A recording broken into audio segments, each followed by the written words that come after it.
Welcome to నిజం news. మల్కాజ్గిరిలోని రాజకీయ నాయకుల తీరుపై స్థానికంగా విమర్శలు వ్యక్తమవుతున్నాయి. దీనికి సంబంధించిన మరిన్ని వివరాలు ఇప్పుడు తెలుసుకుందాం.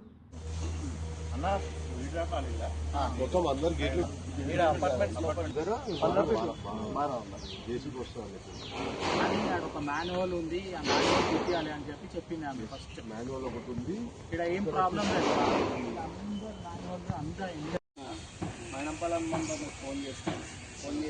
ప్రకారం మల్కాజ్గిరి డివిజన్ పరిధిలోని చాణుక్యపురి కాలనీలోని గల గల్లా పార్క్ స్థలాన్ని 2 నెలల క్రితమే బీఆర్ఎస్ డివిజన్ అధ్యక్షులు జీడీ సంపత్ కుమార్ గౌడ్ సీనియర్ నాయకులతో కలిపి కాలనీ నివాసితులు సంజయ్, విశాల్, విశ్వనాథ్ తదితరులు సందర్శించి ఆ పార్క్ అభివృద్ధికి కావాల్సిన నిధుల గురించి వారు మాజీ ఎమ్మెల్యే మైనంపల్లి హనుమంతరావు దృష్టికి తీసుకువెళ్లారు.